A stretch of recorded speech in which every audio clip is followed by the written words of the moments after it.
මත්තා සුක පරිච්ඡාගා පස්සේචේ විපුලං සුකං චජේ මත්තා සුකං දීරෝ සම්පස්සං විපුලං සුකං තී. පින්නතුනි, ධර්මදේශනාවේ මාතෘකාව හැටියට යොදාගත් ගාථා රත්නයයි මුලින් සිහිපත් කරන්නට යෙදුනේ.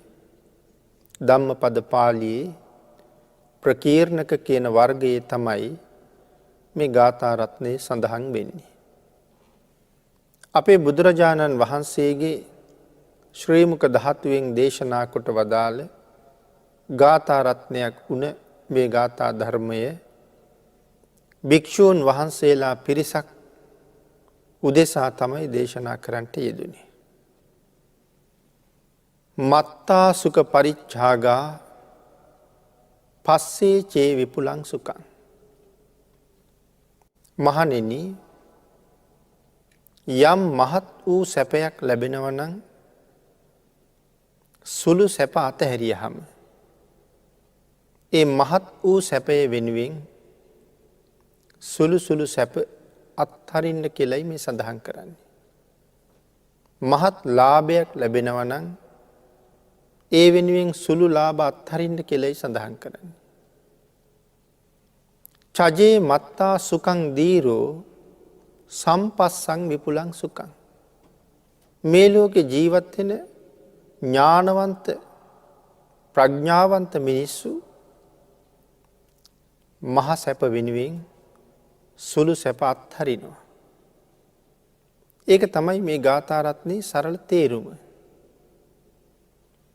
මේ වාගේ ගාථා රත්නයක් බුදු පියාණන් වහන්සේ දේශනා කොට වදාළේ කොයි වාගේ කාරණාවක් අරමුණු කරගෙනද?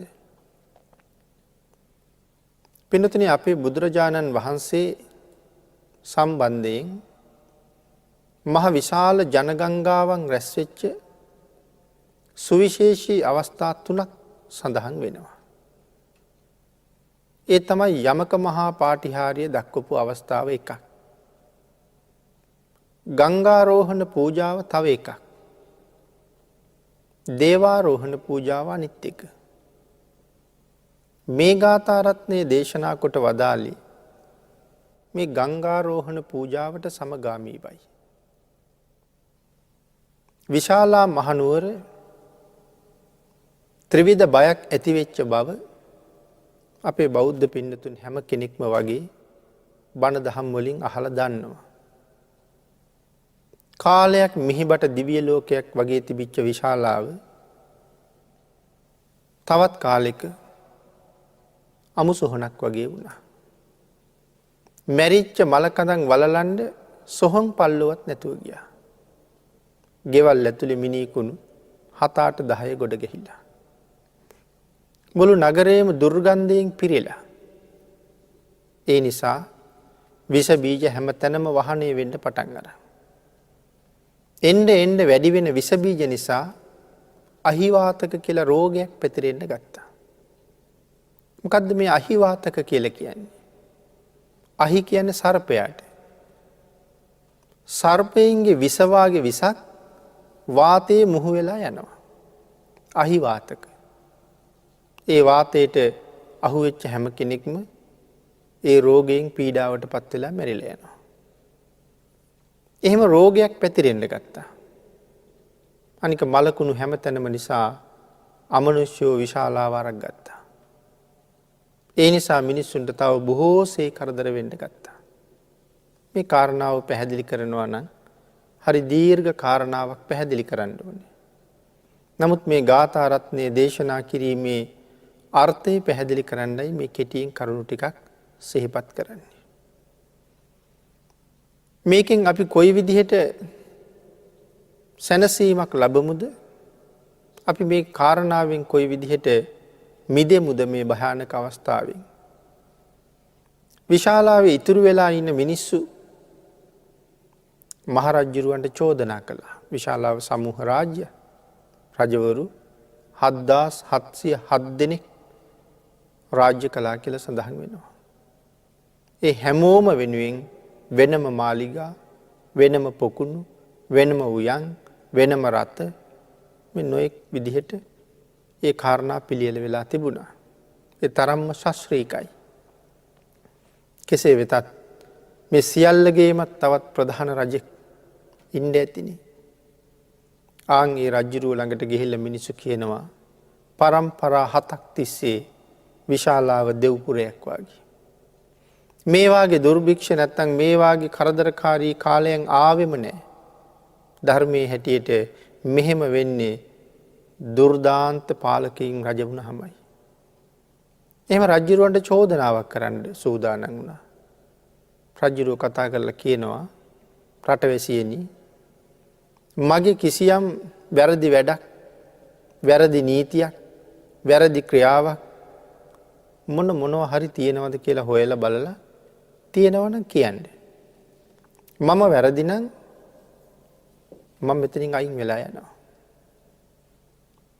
මිනිස්සු රජ්ජුරුවන්ගේ අඩුපාඩුවක් හොයන්න බොහෝසේ වෙහෙසුණා. නමුත් රජ්ජුරුවන්ට චෝදනා කරන්න කිසි පැත්තකින් හැකියාවක් නැහැ. හැම පැත්තෙන්ම රජ්ජුරුව නිවැරදි. මිනිස්සු ආයේ බොහොම බයාදු විදිහට ගිහිල්ලා කිව්වා මහරජා එහෙම වරදක් නැහැ කියලා. සියලු දෙනාම එකතු වෙලා තීරණය කළා කොහොම මේක විසඳමුද? බලිබිලි පූජා පැවැත්වුවාම හරියයි කියලා හිතුවා ඒ දේවල් කළා. නමුත් යහපත් ප්‍රතිඵලයක් උදා වුණේ නැහැ.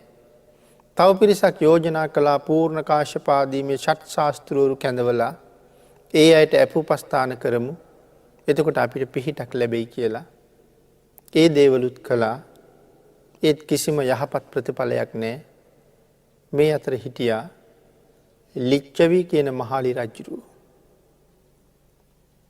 බිම්බිසාර මහරජුරුව ඇසුරු කරපු කාලේ බුදුරජාණන් වහන්සේ මුණ ගැහිලා බණ අහලා තියෙනවා.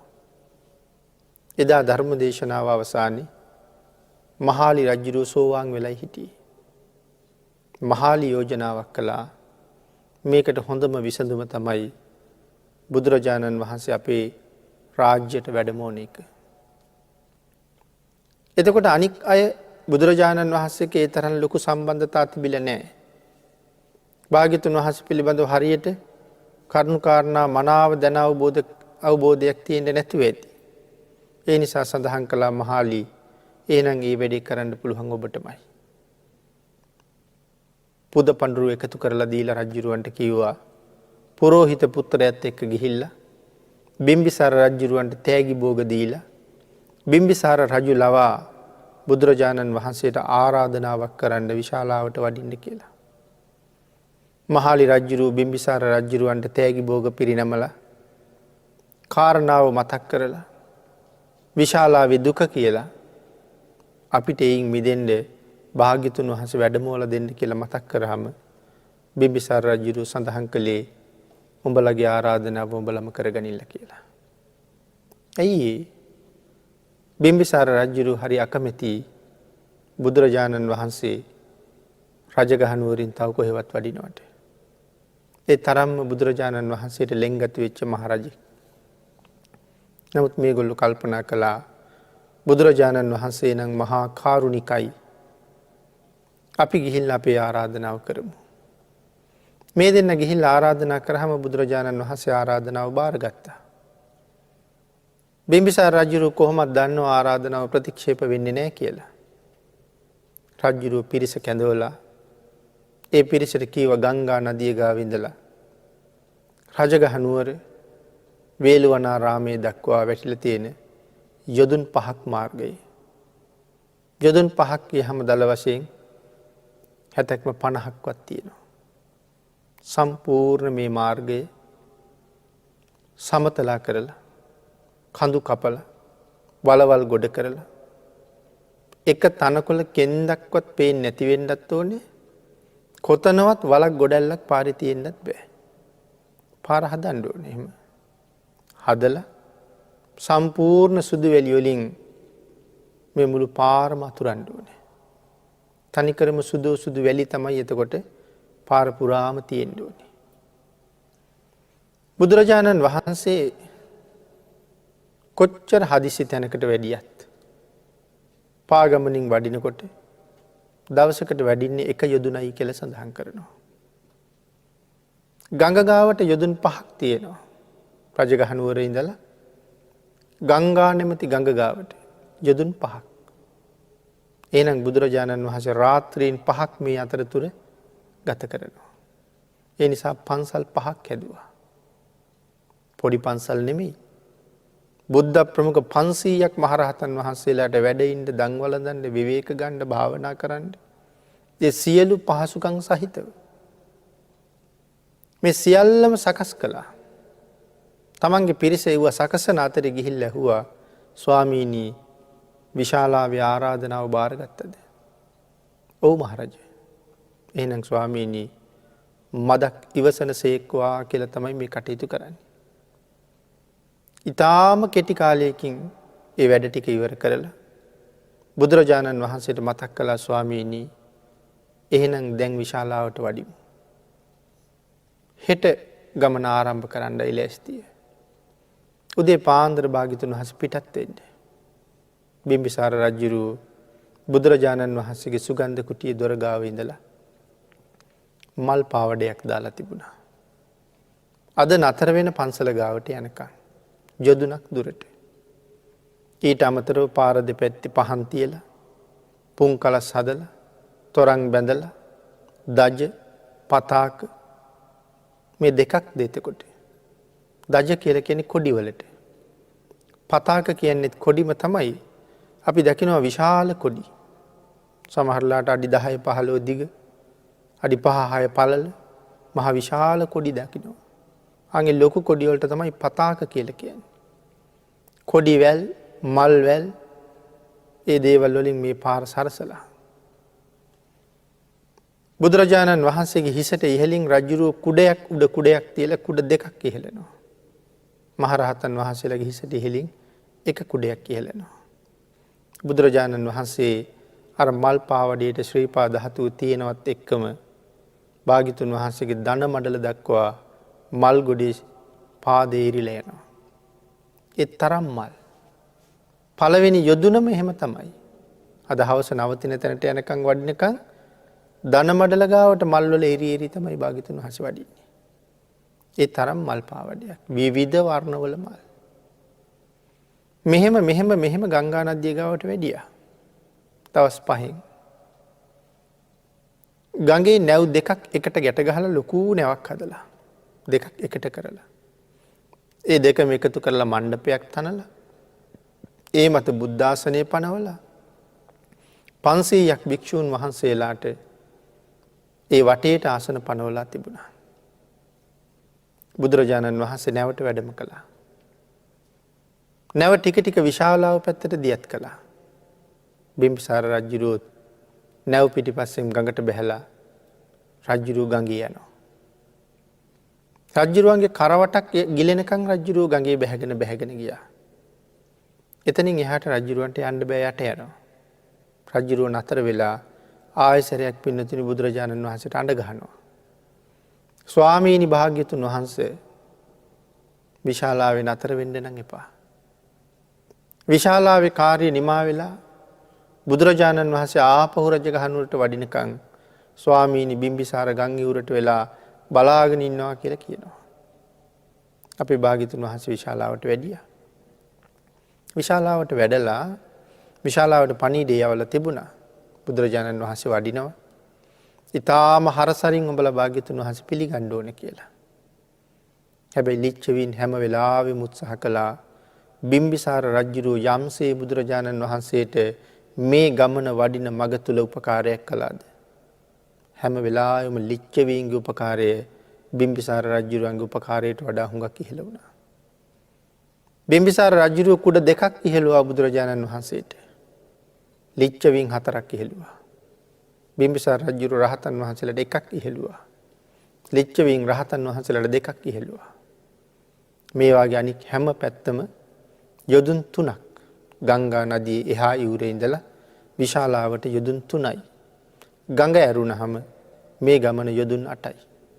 මේ යොදුන් 8ම සාමාන්‍ය කෙනෙකුට හිතාගන්න බැරි මහා ආශ්චර්යමත් ගමනක්. විශාලාවට වැඩම කරලා රතන සූත්‍රයේදී දේශනා කරන්නේ. මහාලි රජුව ආරාධනා කරනකොට බුදුරජාණන් වහන්සේ බැලුවා ඒක කොයිතරම් දිනකට යහපතක් වෙයිද කියලා. කෝටි ලක්ෂයක් සක්වලක ආඥාව පැතිරෙන එක කිසිම දෙවියෙකුට බ්‍රහ්මයෙකුට නවත්තන්න බෑ. බුද්ධ රාජ්‍ය සක්වලවල් කෝටි ලක්ෂයක් රතන සූත්‍රයේ ආඥාවත් ඉච්චරයි. ඒ තරම් පැතිරෙන්න දේශනා කළා. ඒ දේශනාව ඉවර වෙනකොට 84000ක් ප්‍රාණීන් ධර්මාවබෝධය ලැබනවා කියලා දැනගත්තා. විශාලාවත් සුවපත් වෙනවා. 84000ක් දෙනා සංසාරයෙන් එතර යන්න පාර හදා ගන්නවා. කෝටි ලක්ෂයක් සක්වල බුද්ධ ආඥාව පැතිරෙනවා. ඒ නිසා භාග්‍යතුන් වහන්සේ විශාලාවට වඩින්නේ. විශාලාවේ තුල භාග්‍යතුන් වහන්සේ වෙනුවෙන් සකස් කරපු විහාරේ පනවලා තිබිච්ච මණ්ඩපයේ උඩ වාඩි වෙලා ආනන්ද ස්වාමීන් වහන්සේට කතා කරලා අපේ බුදුරජාණන් වහන්සේ රතන සූත්‍රයේ උන්වහන්සේට ඉගැන්නුවා. ඉස්සරලාම භාග්‍යතුන් වහන්සේ රතන සූත්‍රයේ දේශනා කරනවා. ආනන්ද ස්වාමීන් වහන්සේට උගන්වන්න හුඟ කල් යනවද? එකම පාරණි කියන්නේ. ඒ අර ඉල්ලීමක් තිබුණනේ. අග්‍ර උපස්ථායක තනතුර බාර ගන්න ඉල්ලීම් 5ක් තිබුණා. ඒකෙන් එකක් තමයි ස්වාමීනි මම නැති තැන්වල කරන ධර්ම දේශනා ඊටාම කෙටියෙන් මට දේශනා කරන්න ඕනේ. නැත්තම් මට බණ අහගන්න ලැබෙන්නේ. පැය ගාණක් කරන දේශනාවක් වචන 10 ගාණකින් කරන දේශනාවක් ආනන්ද ස්වාමීන් වහන්සේට වචන 2කින් 3කින් වගේ භාග්‍යතුන් වහන්සේ නිමා කරනවා. ඊටාම කෙටි වචන ප්‍රමාණය. සංසාරේ කොයි තරම් පින් කරන්නේ නැද්ද? බුදුරජාණන් වහන්සේගේ එක වචනයක් ආනන්ද ස්වාමීන් වහන්සේගේ හිත ඇතුලේ වචන 60000කින් අවබෝධ වෙනවා කියලා සඳහන් කරන්නේ. ඒ හින්දා මහ ලොකුට දේශනා කරන්න වෙන්නේ නැහැ. ඉතින් රතන සූත්‍රයේ ඉගෙනුවා ආනන්ද ස්වාමීන් වහන්සේ බුදුරජාණන් වහන්සේගේ ශෛලමය පාත්‍රය.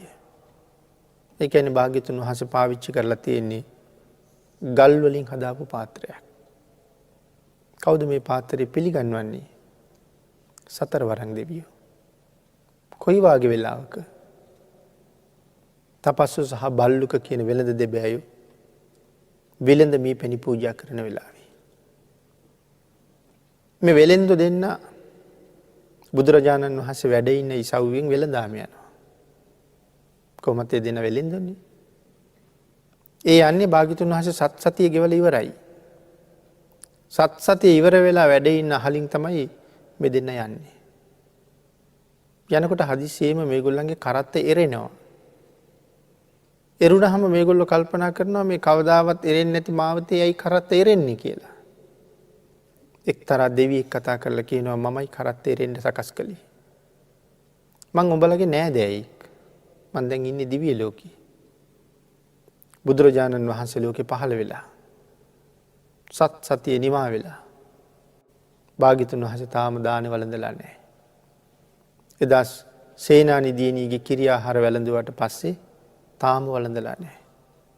අලුතෙන්ම බුදුන ලෞතුරා බුදුරජාණන් වහන්සේගේ පළවෙනි දන් වේල පූජා කරගනිලා. උඹලට අනුග්‍රහ කරන්නයි මම අතර කළේ කියලා. ඉතින් හරි සතුටින් වෙළඳ සහ මීපැණි සකස් කරගෙන භාග්‍යතුන් වහන්සේ ළඟට යනකොට බුදුරජාණන් වහන්සේ ඒ දානි පිළිගත්තේ නැහැ. මොකද පාත්‍රයක් නැහැ. ධර්මයේ සඳහන් කරනවා නිගණ්ඨාදීන් වගේ බුදුරජාණන් වහන්සේ පිළිගන්නන දේ අතට පිළිගන්නේ නැහැ කියලා. ඒක දැකපු සතරවරන් දෙවිවරු ඉන්ද්‍රනීල මාණික්‍යමය පාත්‍ර 4ක් ගෙනල්ලා පූජා කරනවා. නමුත් බුදුරජාණන් වහන්සේ බාරගන්නේ නැහැ. මණික් පාත්‍රය පිළිගන්නේ නැති හින්දා. ඊට පස්සේ දෙවිවරු 4 දෙනා මුක්ක වර්ණ ශෛල පාත්‍රය 4ක් අරන් ආවා කියලා සඳහන් කරනවා. මොනවද මේ මුක්ක වර්ණයි කියලා කියන්නේ? ඒක ධර්මයේ පැහැදිලි කරලා තියෙන්නේ මුං ඇටවල පාටයි කියලා. ඒක තමයි මුක්ක වර්ණ කියලා තියෙන්නේ. එක පාත්‍රයක් පිළිගත්තොත් අනිත් 3 දෙනාටම දුක හිතෙනවා. ඒ හින්දා පාත්‍ර 4ම එක උඩ තියලා අදිෂ්ඨාන කරනවා. එතකොට 4ම එකක් වෙනවා. 4 දෙනාම දැනගන්න ඕනේ පාත්‍ර 4ම මෙතන තියෙනවා කියලා. ආන් ඒ හින්දා සඳහන් කරනවා භාග්‍යතුන් වහන්සේ දන් වළඳපු පාත්‍රයේ කටගාව දාර 4ක් වෙන් වෙලා තිබ්බා කියලා. ඒකෙන් පෙන්වන්නේ අර පාත්‍ර 4ම මෙතන තියෙනවා කියලා. පස්සේ බොහෝ දිනකට අනුග්‍රහ පිණිස බුදුරජාණන් වහන්සේ තව පාත්‍ර බාර ගන්න ඇති.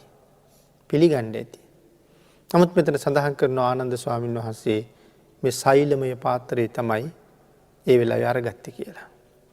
ඒකට පැම් පුරවගෙන භාග්‍යතුන් වහන්සේගේ අනුශාසනාවට අනුව විශාලා මහනුවර තුන් මහල් ප්‍රාකාර අතර මේ සූත්‍රයේ දේශනා කර පැන් ඉහින්ද කියලායි භාග්‍යතුන් වහන්සේ අනුදැන වදාළේ. බුදුරජාණන් වහන්සේ අර නැවින් විශාලාව පැත්තට බහින වෙලාවේ ගොඩ බහින වෙලාවේ ගම් ඉවුරට සිරිපතුල තියෙනවාත් එක්කම ධාරානිපාත පොකුරු වෙහිය දැල්ුණා කියලා සඳහන් කරනවා. ඒ වැස්ස 3 වතාවක් වහිනකොට මිනිසුන්ගේ දන මඩල ළඟට ඉන ළඟට එනකන් විශාලාව ජලයෙන් පිරීලා ගලලා ගියා. විශාලාවේ තිබිච්ච ඔක්කොම මලකුණු හේදිලා ගිහිල්ලා ගංගා වලට මහා සාගරයට වැටුණා. බුදුරජාණන් වහන්සේ වඩිනකොට කොහොමත් අමනුෂ්‍යයන්ට ඉන්න බැරුව ගියා. සක්‍ර දේවේන්ද්‍රය ඇතුළු මහේශාක්‍ය දෙවියොත් වැඩියා අමනුෂ්‍යයෝ තවත් අයින් වුණා. නමුත් තවත් ඉන්නවා. එදා රතන සූත්‍රයේ භාග්‍යතුන් වහන්සේ උගන්වපු විදිහට ඉගෙනගෙන ආනන්ද ස්වාමීන් වහන්සේ ලිච්ඡවි රාජ කුමාරවරුත් එක්ක මේ වාසල් පවුරු අතර දේශනා කරමින් රතන සූත්‍රය ආරම්භ කරමින්ම යං කිංචි විත්තං ඉදවා හුරංවා කියන ගාථාවේ යං කිංචි කියන වචනේ සඳහන් කරනකොට පෑන් ටික කරගෙන අහසට විසිකා. ඒ රිදීවන් ජල ධාරා අහස පුරා විසිරෙමින් ගිහිල්ලා මෙතෙක් ඉතුරු වෙලා ඉන්න අමනුෂ්‍යයන්ගේ ඇඟට වැටුණ කියලා සඳහන් වෙනවා. දොරමුළු වල, හේලංකඩ, අගුපිල්වල, කුණු ගොඩවල් උඩ, ගෙවල් පිටිපස්සේ නතර වෙලා හිටපු අමනුෂ්‍යයෝ දුවපු තරම් සඳහන් කරනවා ඔවුන්ට නගරයෙන් එළියට පනින්න වාසල් පවුරු ඉඩ මදි වුණා කියලා. ඒ හින්දා පවුරු පාදම් වාසල් බිඳගෙන එළියට දිව කියලා කියන්නේ. විශාලාව හරි පිරිසිදුයි දැන් අමනුෂ්‍යයොත් නැහැ. මේ ගාථා රත්නයේ යං කිංචි විත්තං කියලා සඳහන් කරමින් තමයි මේ පැන් ටික ඉස්සේ. ඊතුරු පද කියමින් ආනන්ද ස්වාමීන් වහන්සේ නැවත පැන් ඉහිනකොට ඒ ජලය ආයෙත් අහසේ විසිරීලා යමින් මෙතෙක් විශාලාවේ පණ අදිමින් වගේ මරණාසන්න වෙලා වැටිලා හිටපු මිනිස්සු. ඒ මිනිස්සුන්ගේ ඇඟට වැටුණ කියලා සඳහන් කරනවා මේ පැන් පොත. හරියට නිකන් දිව්‍යමය ඖෂධයකින් එකවර පණ ලැබුවා වගේ අරතරන් අසාධ්‍ය තත්ත්වයේ හිටපු අය වහාම නැගිටලා සාදු සාදු කී ආනන්ද හාමුදුරුවන්ගේ පිටිපස්සෙන් පෙළ ගැහෙන්න පටන් ගත්තා. විශාලාව වටේම පැන් ඉහලා ආනන්ද ස්වාමීන් වහන්සේ බුදුරජාණන් වහන්සේ වැඩ ඉන්න තැනට සැපත් වුණා. ආනන්ද ස්වාමීන් වහන්සේගේ වටේ රැස් වෙලා ඉන්න 10 ගාණක් දෙනා බුදුරජාණන් වහන්සේ වට කරගෙන වාඩි වුණා. දෙවිවරුත් තම තමන්ට සුදුසු තැන්වල වාඩි වුණා. භාග්‍යතුන් වහන්සේ රුවන් සූත්‍රයේ නැවත වතාවක් දේශනා කරලා නිමා කරනකොට 84000ක් ප්‍රාණීන්ට ධර්මාවබෝධය ලැබුණ බවත් කෝටි ලක්ෂයක් සක්වලේ ආඥාව පැතිරිච්ච බවත් සඳහන් කරනවා. 7 දවසක්ම රතන සූත්‍රයේ විශාලාවේ දේශනා කරලා බුදුරජාණන් වහන්සේ ලිච්ඡවි රජවරුන්ට මතක් කළා ලිච්ඡවීනි වසන කාලේ බොහොම ආසන්න වෙලා තියෙන්නේ. වසට රජගහනුවරට වඩින්න ඕනේ. මට දැන් පිටත් වෙන්න කාලේ හරි. ලිච්ඡවි රජවරු වඩමුවද්දි යම්සේ ගරු බුහුමන් දැක්වාද ඊට වඩා අති සුවිශේෂී ගෞරව බුහුමන් මැද්දේ බුදුරජාණන් වහන්සේ ගංගා නදිය ගාවට වැඩම කළා දවස් 3කින්. ඒ යනකොට නාගලෝක නාගරාජවරු රත්තරන් නැව් රිදී නැව් මැණික් නැව් අරගෙන ඇවිල්ලා ආරාධනාවක් කළා ස්වාමීනි මිනිස්සුන්ට භාග්‍යතුන් වහන්සේ අනුකම්පා කරනවා දෙවියන්ට භාග්‍යතුන් වහන්සේ අනුකම්පා කරනවා ස්වාමීනි අපිටත් අනුකම්පා කරන්න කියලා. නාගයන්ගේ අදහස දැනගත් අපේ බුදුරජාණන් වහන්සේ නැව් 500ක් මැව්වා. අධිෂ්ඨාන කළා. ඒ නැව් 500ම එකම විදිහට හැම නැවකම බුද්ධාසනය පනවලා තියෙනවා. 500ක් රහතන් වහන්සේලාට ආසන පනවලා තියෙනවා. බුද්ධ රූප 500ක් මවලා ඒ නැව්වල වඩා හිඳෙව්වා. ඒ බුදුරජාණන් වහන්සේලා වට කරගෙන ඒ වගේම ශ්‍රාවකයොත් වැඩ ඉන්නවා. එතකොට බුදුරජාණන් වහන්සේත් එක්ක වැඩපු මවාපු නැති 500ක් රහතන් වහන්සේලා හැම එක්කෙනෙක්ම එක නැවකට එක්කෙනා ගානේ වැඩමෙව්වා. භාග්‍යතුන් වහන්සේත් එක නැවක වැඩ හිටියා. නාගරාජවරු ගංගා නදියේ ජල තලයේ මත පාට පහක මල් පාවඩයක් දාලා තිබුණා. විශාල මල් පාවඩයක්. ගඟේ ජලයේ යටින් ගලනවා. මල් හොදගෙන යන්නේ. මල් එහෙම්මම තියෙනවා. ගඟ මැදට යනකොට නාගයෝ ආරාධනා කළා ස්වාමීනි අපිට අනුකම්පා කරලා නාග භවනට වඩිමු කියලා. භාග්‍යතුන් වහන්සේ එක රැයක් පහන් වෙනතුරු නාගයන්ට ධර්ම දේශනා කළා.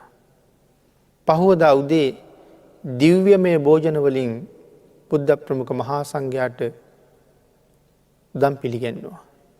දේශනාවත් කරලා ආපහු සැරයක් ජල තලයේ මතු පිටට වැඩම කළා.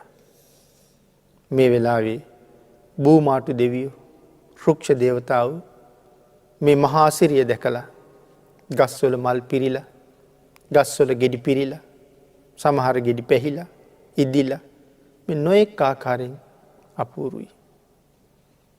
එතකොට මේ බූමාටු දෙවියෝ මහ පොළවේ කඳුවල ගිරි ගුහාවල ගල් මුදුන්වල හැම තැනම බුදුරජාණන් වහන්සේ වෙනුවෙන් ආසන පනවලා සේසත් ඉහෙලලා. ඒ හැම ආසනයක් ගානේ බුදු කෙනෙක් වැඩ ඉන්නවා. ඒක දැකපු මහේශාක්‍ය දෙවියෝ එතන ඉඳලා අකනිටා බඹලෝ දක්වාම බුද්ධාසන පනවලා සේසත් හිටවලා ඡත්‍ර ඉහෙලලා මල් වලින් අලංකාර කරලා මනුස්ස පතේ ඉඳලා අකනිටා බඹලෝ දක්වාම හැම ආසනයක් ගානෙම බුදුරු වැඩ ඉන්නවා. නාගයෝ බුදුරජාණන් වහන්සේ පිරිවරාගෙන ඉන්නවා. කොඩි, දජ, පතාක, මල්වැල්, කොඩිවැල්, තොරන්, පුන්කලස්, පහන් ඒ හැම තැනම දැල්වෙනවා. සාමාන්‍ය කෙනෙකුට දකින්ද හිතාගන්න බැරි මහ පුදුමාකාර අසිරියක්. ගඟේ එහා උරට ලං වෙනකොට බිම්බිසාර මහරජුරුවන්ගේ පූජාව ලිච්ඡවීන්ගේ පූජාවට වඩා තවත් 100,000 ගුණයකින් උසස්. දවස් 5කින් බුදුරජාණන් වහන්සේ වැඩමවනවා ආපහු සැරයක් රජගහනුවර වේළුවනාරාමයට. සඳහන් කරනවා මුලින් රජුරුව කුඩ 2ක් ඉහෙළුවා. ඊට පස්සේ ලිච්ඡවීන් කුඩ 4ක් ඉහෙළුවා.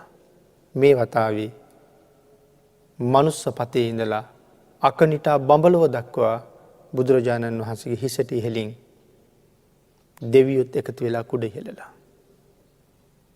මෙහෙම සුළුවෙන් කෙටියෙන් විස්තර කරලා ඉවර කරන්න බැරි මහ පුදුමාකාර ආශ්චර්යමත් පූජාවක් තමයි ගංගාරෝහණ පූජාව කියලා කියන්නේ. මේ පූජාවෙන් පස්සේ පිණ්ඩපාතේ වැඩලා ආපු භික්ෂුන් වහන්සේලා දානි වළඳලා උපස්ථාන ශාලාවට වෙලා සාකච්ඡාවක්. මේ දවස් ටිකේම බුදුරජාණන් වහන්සේ වෙනුවෙන් පවත්වපු ඒ අසිරිමත් පූජාව මිනිස්සුයි දෙවියොයි නාගයොයි මේ මහ පොළොවේ ඉඳලා අකනිටා බඹලෝ දක්වා පවත්වපු පූජාව ලබන්න මොනතරම් සංසාරේ පින් කරන්න ඇද්ද කියලා.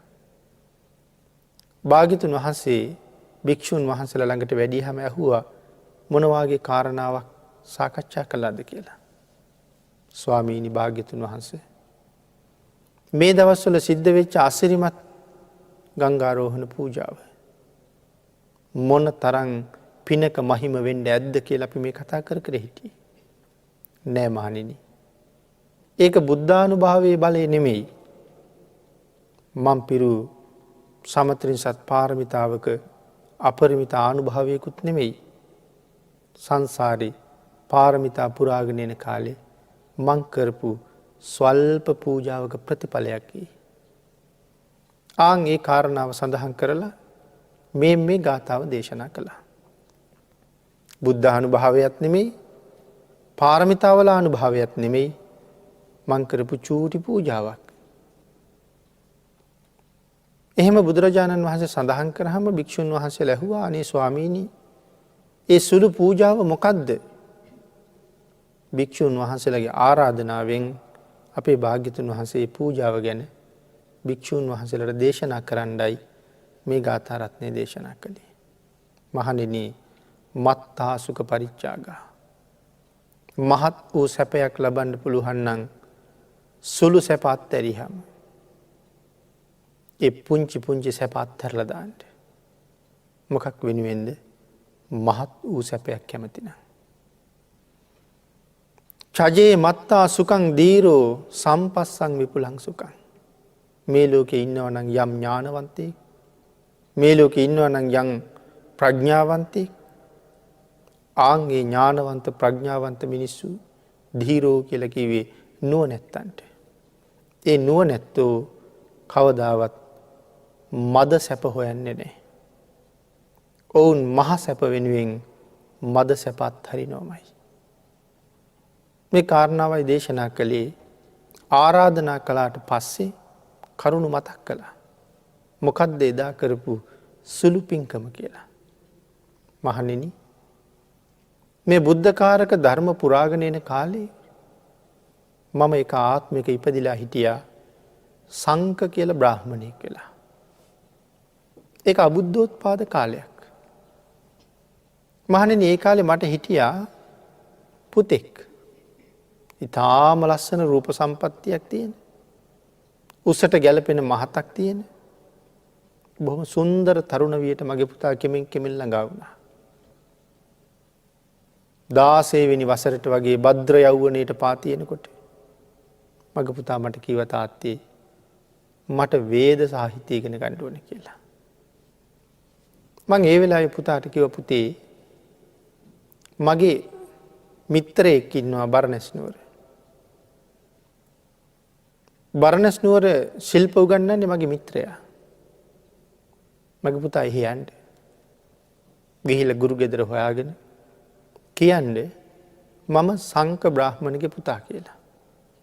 එතනින් එහාට මොනවද කෙරෙන්න ඕනේ? ඒ ටික උඹේ තාත්තා වගේ කරලා දෙයි. පුතා තාත්තගෙන් අවසර අරගෙන මගතට අවශ්‍ය දේවලුත් ලෑස්ති කරගෙන බරණැසට පිටත් වුණා. ගුරු ගෙදර ගිහිල්ලා කරුණු කියහම ඒ ගුරු ගෙදරට හරි සතුටුයි මේ කුමාරයා ආපු එක ගැන. තමන්ගේ මිත්‍රයාගේ පුතා. දවස් කීපයක් දරුවට හොඳට සැලකුවා. ගතේ වෙහෙස මහන්සිය නිමුණට පස්සේ බ්‍රාහ්මණ චාරිත්‍රවලට අනුව සුබ නැකතක් බලලා මේ කුමාරයාට ශිල්ප උගන්වන්න පටන් ගත්තා. සාමාන්‍යයෙන් සඳහන් කරන විදිහට ත්‍රිවේදයේ පරතරට ඉගෙන ගන්න 12 අවුරුද්දක් ගත වෙනවා කියලායි කියන්නේ. ඒ වුණාට සුසීම කුමාරයාට නම් ඒ තරම් කල් ගියේ නෑ. එයා බොහොම ඉක්මනට මේ ශාස්ත්‍රය ඉගෙන ගත්තා. හරියට නිකම් මේක පැහැදිලි කරන තැන සඳහන් කරනවා, රත්තරන් කෙන්ඩියක තැම්පත් කරපු සිංහ තෙල් කොහාටවත් වැස්සෙන්නේ නෑ වගේ ආචාර්යවරයාගෙන් ඉගෙන ගන්න කරුණු හිතේ රැස් වෙනවා මිසක් අමතක වෙන්නේ නැහැ කියලා. ඒ තරම් මහා ප්‍රඥාවන්තයි සුසීම කුමාරයා.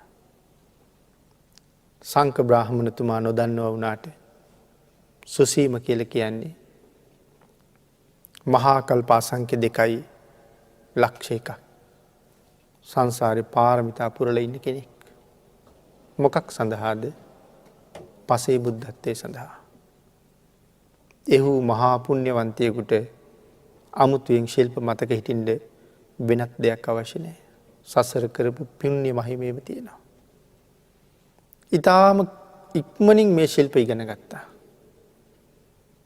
ඉගෙනගෙන ගුරුවරයෙක්ගෙන් අහනවා ආචාර්යතුමනි මට දැන් වේද සාහිත්‍යයේ මුල හොඳටම පේනවා. මට වේද සාහිත්‍යයේ මැදත් හොඳටම පේනවා. තාම මේකේ කෙරවල කොහෙද කියලා පේන්නේ නැහැ. ගුරුවරයා සඳහන් කළා පුතේ මට පේන තරම් ඔක්කොම ඔබට ඉගෙනුවා. මටත් කෙරවල පේන්නේ නැහැ. ඊට පස්සේ අහනවා ස්වාමීනි අග දකින්න අය නැද්ද මේ ලෝකේ? වේද සාහිත්‍ය අග දකින්න අය ඉන්නවා පුතේ. එහෙම ආචාර්යවරු ඉන්නේ ඉසිපතනේ. ඔබට ඒ අගත් බලන්න ඕන නම් ඉසිපතනේට යන්න කියලා. ගුරුවරයාගෙන් සමු අරගෙන ඉසිපතනේට ගියා. එහි ඉන්නේ පසේ බුදුරු. උන්වහන්සේලාට කරුණ කියලා මේකේ කෙරවල දකින්න ඕනේ මට. පුතේ ඒක පෙන්වන්න පුළුවන්. හැබැයි ඉතින් අපි වාගේ වෙන්න ඕනේ කියලා කිව්වා. ඒකේ මහාන වෙන්න කියලා. පැවිදි වුණා. සසර කුසල් පිරීලා ඉන්නේ. සුසීම කුමාරයා වැඩි කල නොගොස් පසේ බුද්ධත්වයට පත් වුණා. පසේ බුදු බව ලබාගෙන සංසාරේ කෙරවල දැන් දැකලා තියෙන්නේ. මට තව කොච්චර කල් ජීවත් වෙන්න පුළුවන්ද කියලා බැලුවා. ආයුෂ ඉවරයි. බුදු වෙනවත් එක්ක වගේ ආයුෂත් ඉවරයි අල්පායුෂ්කයි. අහසට පැන නැගලා ප්‍රාතිහාර්ය දක්වලා සුසීම පසේ බුදුරජාණන් වහන්සේ පිරිනිවන් පෑවා. ආන්ගේ ධාතුන් වහන්සේලා ටික අරගෙන පසේ බුදුරජාණන් වහන්සේලා මිනිස්සුන්ට දීලා කීවා මේ ධාතුන් වහන්සේලා තැන්පත් කරලා නුවර දොරටුව ළඟ මහසෑයක් හදන්න වඳින අයට බොහෝ සේපින් සිද්ධ වෙනවා කියලා. ඒ අය සෑය හැදුවා. සංඝ බ්‍රාහ්මණතුමා හුඟක් කාලෙකින් පුතා දැක්කේ නැති හින්දා අනේ මගේ පුතා දැන් කොහොමද දන්නේ? තොරතුරක් මොකවත් නැහැ. පුතා හොයාගෙන බරණසට පිටත් වුණා. රැස් වෙලා හිටපු මිනිස්සුන්ගෙන් ඇහුවා මෙහෙම කුමාරයෙක් හම්බුන්නේ නැද්ද දැකලා නැද්ද කියලා. ඒ මිනිස්සු කිව්වා අපි දන්නවා. ඔය අහන්නේ සුසීම කුමාරයා ගැන. සුසීම කුමාරයා ගුරු ගෙදරින් ඉසිපතනෙට ගිහිල්ලා ඉසිපතනේදී මහාන වෙලා පසේ බුදු වෙලා පිරිනිවන් පෑවා. එහෙම කියහම බ්‍රාහ්මණතුමාට දුක දරා ගන්න බැරුව බිම වැටිලා මහ පොළොවට අත් දෙකෙන් ගහ අඬලා අරගොල්ලෝ පෙන්වුවා අර තියෙන සුසීම බුදුරජාණන් වහන්සේගේ ධාතුන් වහන්සේලා තැන්පත් කරපු සෑය කියලා. ආන්ගේ සෑය ළඟට ගියා. හෙමින් දුකින් ගිහිල්ලා බලහම චෛත්‍ය මළුව තනකොළ වලින් පිරීලා. හරියට දුක හිතුණා. සෑ මළුවේ වාඩි වෙලා තනකොළ කෙන්දක් ගානේ ගැලෙව්වා. සේරම තනකොළ ගලවලා මළුව සුද්ධ කළා. දැන් අර තනකොළ ගලවපු තෙන් හැරිලා පස් කැඩිලා උඩ ඇවිල්ලා. දැන් නිකන් අවලස්සනයි වගේ ඒ නිසා. මහ පිංකමක් කරන්න ආව නෙමෙයි. තමන්ගේ උතුරු සළුව ගඟ වැලි මත එලලා උතුරු සළුවට වැලි පුරවලා ගෙනල්ලා මුළු චෛත්‍ය මළුවම හතර මුල්ලම වැලි වලින් පුරවලා සමතල කළා. පැන් බොණ්ඩ ගෙනාපු කෙන්ඩියෙන් පැන් ගෙනල්ලා ඉහළ මුළු මළුවම තෙමුවා. කැලෙන් මල් කඩාගෙන ඇවිල්ලා චෛත්‍යෙට පූජා කළා. මේ සේරම කරලා චෛත්‍යයේ කොත දිහා බලහම කොඩියක් නැතුව නිකන් කොත විතරක්. උතුරු සළුවෙත් මඩ හොදගෙන ඇවිල්ලා ලී එක ගැට ගහලා කොත් කැරල්ල සමානව හිටවලා ලස්සන බැලුවා. නැගෙන හුළඟට උතුරු සළුව ලෙල දෙනවා. හරි සතුටුයි. ඒ වුණාට පූටක අවුවේ තමන්ට ගෙනාපු කුඩේ තිබුණා. ඒ කුඩේ චෛත්‍යයේ කොත් කැරල්ල ගැට ගැහුවා. මම අවුවේ පිච්චුණාට කමක් නැහැ. බුදුරජාණන් වහන්සේ අවුවේ තියන්න බෑ. කුඩේ ඉහළලා කොත් කැරල්ල ගැට ගැහුවා. මේ කාරණා ටිකයි විස්තර කරලා දෙන්නේ. මහණෙනි තනකොළ කෙන්දක් නැතුව අටයුදුන් මාර්ගයේ සමතලා කෙරුවේ සෑමලුවේ තනකොළ ගලවපින්දා. තනිකරම වැලිවලින් පාර සමතලා කරලා අලංකාර කළේ සෑමලුවට වැලිදාපු හින්දා. විශාලාව පැත්තට ශ්‍රීපා ධාතුව නැවේ ඉඳලා තබනවාත් එක්කම විශාල මේඝ වලා නැගිලා පොකුරු වරුසාය දැහැලෙන්ට පටන් ගත්තේ අර මළුවට කෙන්ඩියෙන් පැන් එහෙපු හින්දා. අටයුදුන් මාර්ගයේ දනක් එරෙන්ඩ මල් පාවට දැම්මිත්. ගංගා නදිය මත පාට පහක මල් වෙනුවිත් චෛත්‍යයට මල් පූජ කරපු පිනහින්දා. මනුස්ස ලෝකඉඳල අකනිටා බඹලෝ දක්වා මගේ හිසට ඉහෙලින් චත්‍ර නැගුණේ කොත් කැරල්ලට ඉහෙලින් මගේ කුඩේ ඉහළපු හින්දා.